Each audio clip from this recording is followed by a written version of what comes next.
नमस्कार दोस्तों, आपका इस चैनल में फिर से पुनः स्वागत है। दोस्तों, अभी समाचारों में सुर्खियां बनी हुई है कि इंदौर का एक कपल जिसमें राजा रघुवंशी की मौत हो जाती है हनीमून मनाने के दौरान, उसको लेकर एक मिस्ट्री छाई हुई है। उसी के बारे में हम चर्चा करने जा रहे हैं। आखिर 11 मई को राजा रघुवंशी और सोनम रघुवंशी की शादी होती है इंदौर में।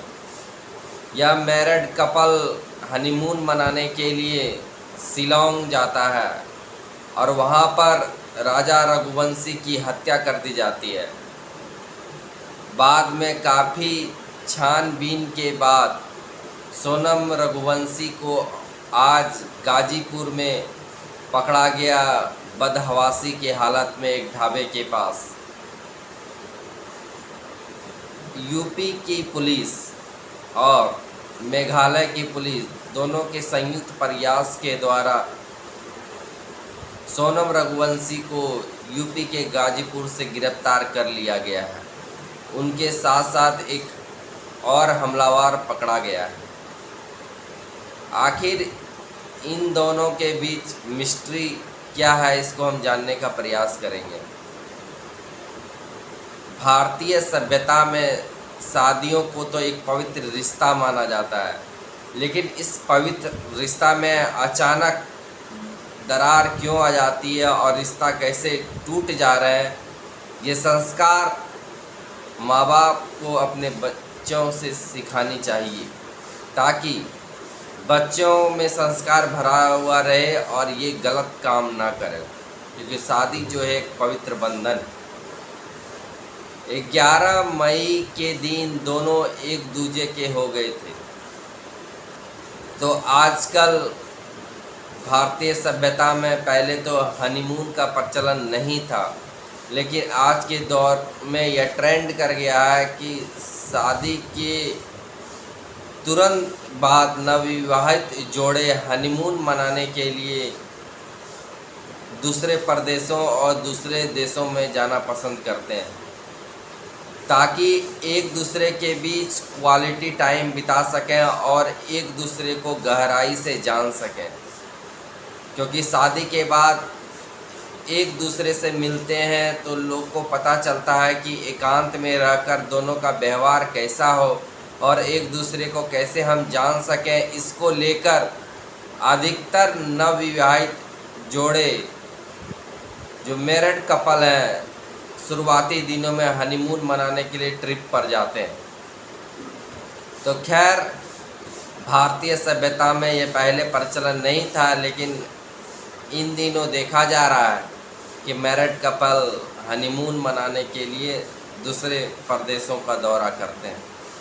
खैर, बात सही है, लेकिन सबसे बड़ी विडंबना ये है कि हनीमून के दौरान राजा रघुवंशी की मौत हो जाती है। आखिर इसका चक्रव्यूह किसने रचा? इसका जो चक्रव्यूह रचने वाली कोई और नहीं, खुद उसकी अपनी पत्नी सोनम रघुवंशी थी। उन्होंने 3 हमलावर जो थे, तीनों के साथ मिलके ये घिनौनी हरकत की। ये तीनों जो हमलावर थे ये कहीं और के नहीं थे, ये मध्य प्रदेश के ही थे। और बताया ये जा रहा है कि ये सोनम रघुवंशी के बॉयफ्रेंड थे। तो इन तीनों ने मिलकर और साथ में सोनम रघुवंशी ने मिलकर अपने पति को मार डाला।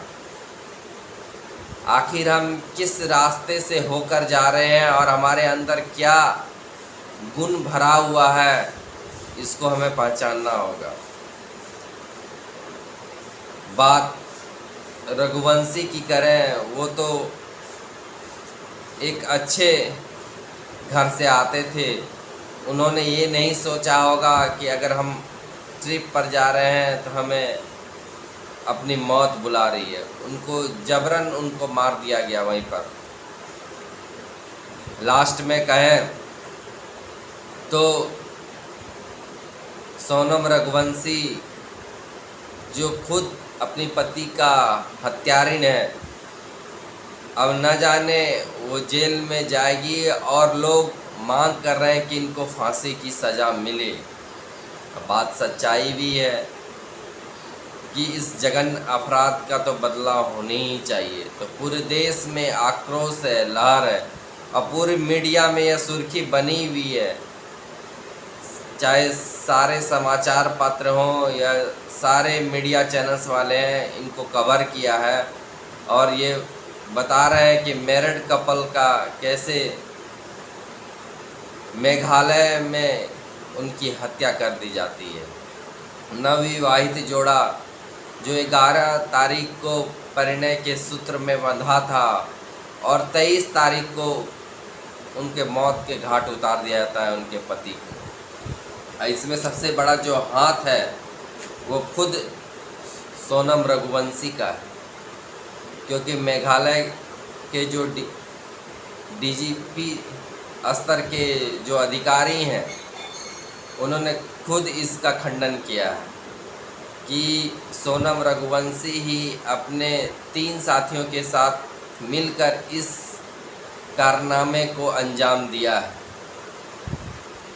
खैर आगे चलकर कोर्ट भी होगी और इसका स्पीडी ट्रायल भी होगा और आगे चलकर इसमें परिणाम आएंगे, लेकिन फ़िलहाल पूरा देश को यह जो घटना घटी है पूरे मानवता को शर्मसार कर दिया और झकझोर कर दिया है कि मैरिड कपल में एक पति की हत्या कर जाती है और खुद जो होने वाली पत्नी है उसी के द्वारा हत्या कर दी जाती है।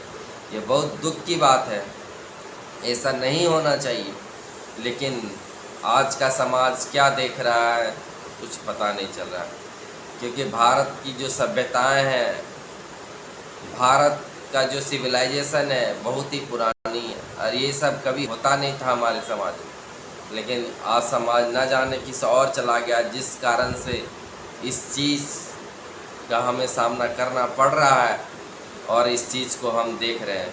फ़िलहाल मेघालय के जो सीएम है कॉमरेड सांगमा जी ने बधाई दिया है अपने पुलिस टीम ऑफिसर को, डीआईजी रैंक के अधिकारी को, कि उसने इस घटना का पर्दाफाश कर दिया है और कैसे किस प्रकार हत्या हुई है सारी घटना को बताया। इसके कारण से उन्होंने बधाई भी दी है। उधर सोनम रघुवंशी के पिताजी बोल रहे हैं कि मेघालय पुलिस ने सहयोग नहीं किया, ढाबे में उनको अचेत अवस्था में उनको गिरफ्तार किया गया, ये अच्छी बात नहीं है। वो कुछ देर पहले हमको फ़ोन की थी कि पिताजी हम यहाँ पर हैं और पिताजी उनके कह रहे हैं अगर मेघालय जाने का ट्रिप क्यों बनाया था अगर वो हत्यारे नहीं थे। तो मेघालय जाने का ट्रिप इसलिए बनाया था कि कहीं न कहीं उसको वहीं पर मार दिया जाए और पूरी तरह से उनका शिनाख्त पता नहीं चले, ये हमारा मानना है। लेकिन समाज किस और जा रहा है ये हमें सोचना चाहिए। फिलहाल सोनम रघुवंशी अब न्याय के कटघरे में होगी और उनके बयानों को लिया जाएगा कि वो क्या कहती है, ये बहुत बड़ी बात है। लेकिन जिनका पुत्र गुजरा उनके घर में क्या बीतता होगा ये हम और आप समझ सकते हैं। भगवान करे उनके माँ पिता को सद्बुद्धि मिले, उनकी इच्छा शक्ति मजबूत मिले और उनको जीवन जीने का शक्ति मिले, भगवान से हमारी प्रार्थना है।